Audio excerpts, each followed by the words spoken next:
porque o presidente da Câmara dos Deputados, Arthur Lira, ele voltou a defender o papel do Congresso Nacional em legislar sobre qualquer assunto. Segundo ele, mesmo que o parlamento não debata um tema específico naquele momento, isso não dá abertura para que outros poderes deliberem sobre aquele tema.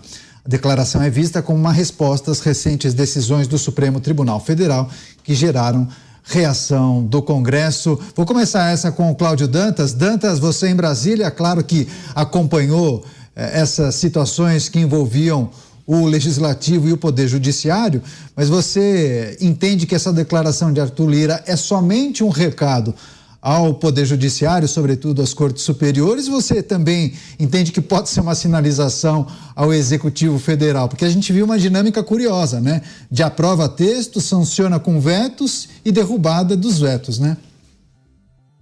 Sem dúvida. O Lira está certo.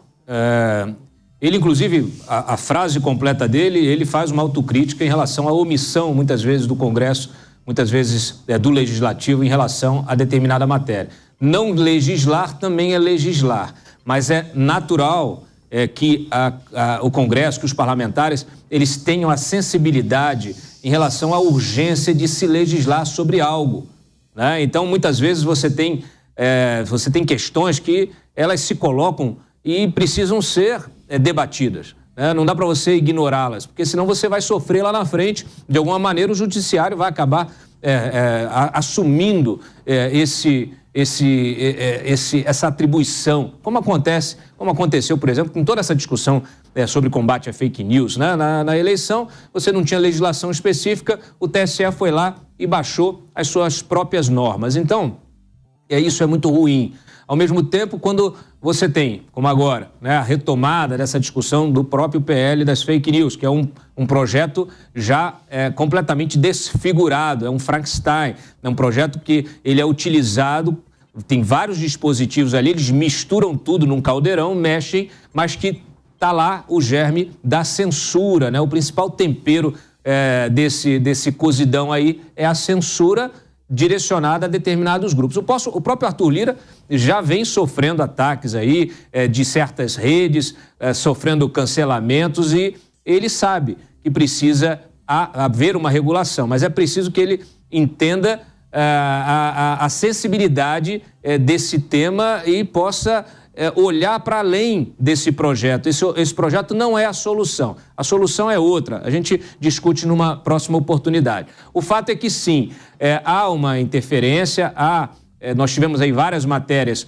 que viraram temas de decisões do STF e, recentemente, o que você bem destacou, Daniel, é o Executivo se omitindo muitas vezes no debate de determinada matéria ou rompendo acordos, e quando chega para a sanção, veta o projeto que tramitou, que foi discutido, que foi aprovado pelas duas casas. Isso aconteceu com o PL da desoneração da folha de pagamento, por exemplo. É um PL que teve tramitação de 10 meses, o debate foi esgotado, o governo não quis participar desse debate, não ofereceu sugestões, essas que o Haddad oferece agora, né, de uma reoneração gradual e tal. Isso poderia ter sido oferecido durante o debate que aconteceu durante o ano inteiro passado, mas isso não foi prioridade para o governo. Então o governo preferiu vetar, né, o Lula preferiu vetar esse projeto, mesmo um projeto aprovado com apoio da sua base do governo. Então agora aí o que acontece? Se derruba o veto, e aí agora se pretende com uma MP você rasgar um projeto de lei. Em vez de oferecer um projeto de lei alternativo para se rediscutir o tema, não. Você quer impor à força uma visão de mundo que não encontra amparo nos representantes do povo que estão lá no Congresso Nacional. Então, muito complicado. O Lira está mandando diversos recados, é preciso que cada poder respeite as atribuições e os limites do seu poder e do próximo, né, do outro poder, que respeite, afinal de contas, a Constituição. Os recados e as declarações de Arthur Lira, presidente da Câmara Federal, e também os debates sobre a interferência entre os poderes. Alan Gani, frase forte essa de Arthur Lira: Congresso não legislar não abre espaço para que outros poderes o façam. Perfeito. Então, por exemplo, né, se a gente pegar o aborto, é um tema de relevância nacional, que a sociedade de fato está preocupada. Se a gente fizer aqui um plebiscito, né, uma pesquisa aqui com a população sobre o tema aborto, né, vão querer legislar sobre esse tema, vão querer tornar o aborto como não crime, né, além daqueles já previstos em lei? Claro que não. A população não é um tema prioritário para a população. Assim como a descriminalização das drogas. Perguntar aqui para a maior parte da população, e aí, vocês são a favores da descriminalização das drogas? A maior parte vai falar, não, isso aqui deixa do jeito que está, né? Ou até criminalize mais, não é um tema prioritário. Acontece que parece que esses temas são de urgência nacional, porque, de novo, essas ONGs, porque intelectuais ligados à academia, porque esses movimentos muito barulhentos e muito organizados fazem aí todo um barulho em relação a esses temas. Aí fica parecendo, Caniato, que é o grande tema do país, é o aborto, é a descriminalização das drogas. Eles acabam forçando o legislativo a incluir algo na pauta que não seria analisado naquele momento. E o pior, aí o Congresso fala, não, mas espera aí, eu não vou legislar, porque isso daqui, né, a percepção do presidente da Câmara, isso aqui não é prioridade nacional, porque ele conversa com a bancada evangélica, porque ele conversa com a bancada ruralista, porque ele conversa com a bancada da bala, enfim, ele conversa ali e os parlamentares estão em contato com a população. Isso aqui não é tema prioritário. Aí o que acontece? No tapetão, a gente sabe quem são os mesmos de sempre, vão lá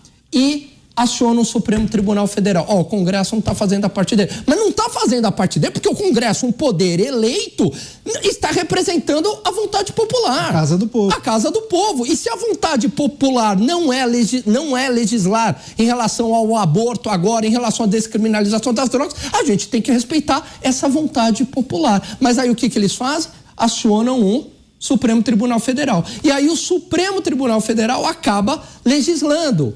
E endossado por essa narrativa de que parece que são temas nacionais por esses grupos organizados barulhentos. Aí força o Congresso a ter que dar uma resposta ao Supremo Tribunal Federal. É essa a lógica aí do que acontece nesse ativismo judicial. Você, Roberto Mota, quero pedir também sua análise sobre esse tema, as declarações do presidente da Câmara dos Deputados, Arthur Lira, criticando interferências de outros poderes e reafirmando que é o Congresso Nacional quem deve legislar. Até quando não legisla, está legislando. Absolutamente correto. É evidente que não legislar também é legislar, porque nem tudo precisa de lei, nem tudo precisa da mão do Estado. Não legislar é legislar. Da mesma forma que muitas vezes não julgar é julgar. Por exemplo, a Suprema Corte dos Estados Unidos recebe, em média, 8.000 pedidos de julgamento por ano. Ela aceita, em média, 80 pedidos de julgamento, ou seja, ela julga 1% dos processos que ela recebe. Agora, se o Congresso Nacional tem obrigação de legislar sobre tudo, e se a legislação produzida pelo Congresso tem que ser sempre da forma que a esquerda quer, então talvez seja melhor fechar logo o Congresso e ficar só com 2 poderes, ou até, quem sabe, com um só. Agora, Dantas, em relação a essa situação que envolve poder legislativo e judiciário, você vê agora uma mudança de posicionamento, de postura de Arthur Lira. O que a gente observou nos últimos meses foi o presidente do Congresso e do Senado, Rodrigo Pacheco, subindo o tom, muitas vezes se colocando contra essa posição de ministros do Supremo Tribunal Federal. Queria que você trouxesse também sua análise e avaliação. Arthur Lira é um pouco diferente, talvez um 2024 em que ele e Rodrigo Pacheco estarão mais alinhados, possivelmente? Olha, Daniel, não se trata de alinhamento entre Pacheco e Lira. O Lira tem a sua própria visão política do cenário, tem suas opções. Naturalmente, ambos são políticos pragmáticos e que estão preocupados com a sucessão em 2025. Em fevereiro de 2025 teremos eleições para o comando da Câmara e o comando do Senado. Por que eles estão tão preocupados? Porque o Congresso nunca teve tanto poder. Na verdade, o poder emana de lá, o poder político, e hoje o financeiro, no sentido de orçamento público, em virtude justamente do controle de uma grande fatia de recursos que são utilizados aí nas emendas parlamentares para investimento.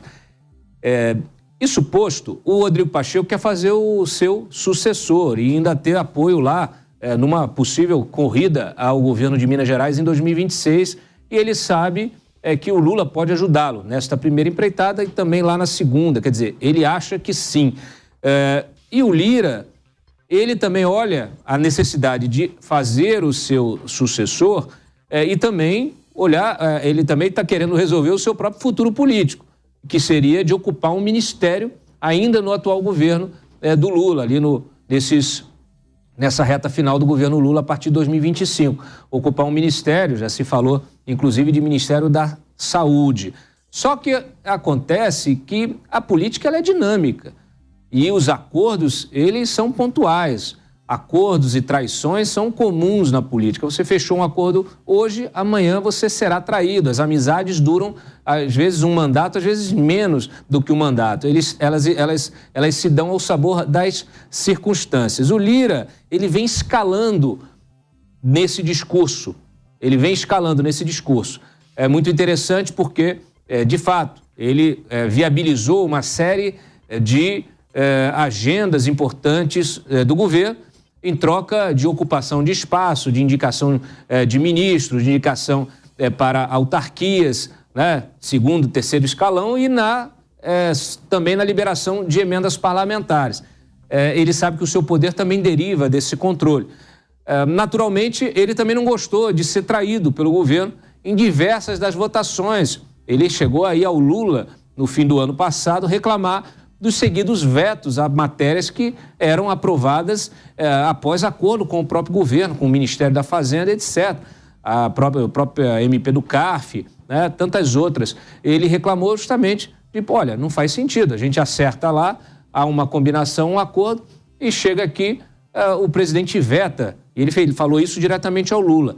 Então ele sabe que há uma espécie de cerco para reduzir as prerrogativas do Congresso, justamente por causa do poder hoje do Congresso. E esse cerco ele se dá por uma espécie de aliança tácita entre o Executivo e o Judiciário.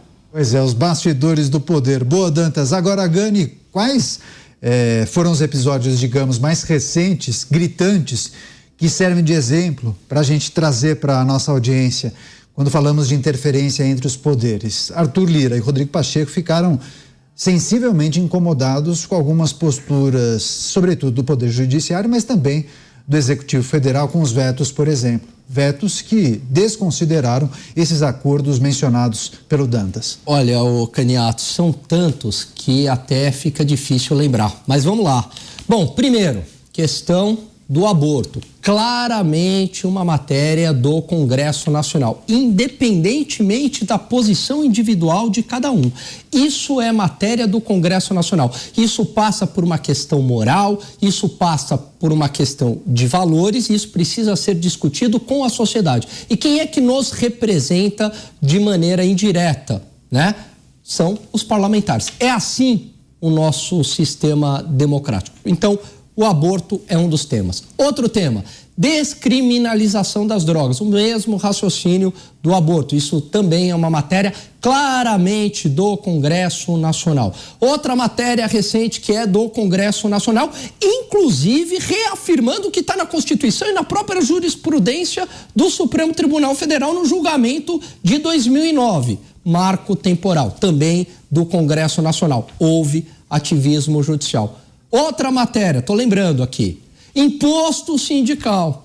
No âmbito da reforma trabalhista, a sociedade, por meio dos seus parlamentares, falou: não queremos mais um imposto sindical. Volta o imposto sindical pelo Supremo Tribunal Federal. Então, também, de novo, algo que foi decidido pelo Congresso Nacional. Processos de privatização. Tem interferência do Supremo Tribunal Federal. A gente viu isso no processo de privatização da Eletrobras. Ainda no governo Temer já havia interferência do Supremo Tribunal Federal. Piso da enfermagem. Eu sou contra ter piso para a enfermagem, né? Por uma questão econômica. Mas isso é uma matéria do Congresso Nacional. E o que o Congresso determinou? Que tem que ter um piso na enfermagem. Então, apesar de eu, Alain, como economista, ser contra, mas tem que respeitar a decisão do Congresso Nacional. O Supremo Tribunal Federal interferiu também nessa matéria. Formação de comissões durante o processo de impeachment da presidente Dilma, né? Quem interferiu naquele processo de formação das comissões? Até na época, o deputado Eduardo Cunha, presidente da Câmara, reclamou. Supremo Tribunal Federal. A decisão de anular, de preservar, desculpa, os direitos políticos da então presidente Dilma. Sofreu impeachment, mas manteve os seus direitos políticos preservados. Uma decisão conjunta do Renan Calheiros, senador Renan Calheiros, e do Ricardo Lewandowski, presidente do Supremo Tribunal Federal. Então também houve uma interferência do Supremo Tribunal Federal. Dá para gente escrever um livro, Caniato. Daria para fazer aqui uma tese de doutorado. Eu trouxe aqui alguns exemplos, que veio aqui na minha cabeça. Quantos? 6, 7 exemplos que vieram aqui na minha cabeça, mas tem muito mais. Então, claro que tanto o Rodrigo Pacheco, por motivos diferentes, quanto o Arthur Lira estão absolutamente corretos nessa leitura.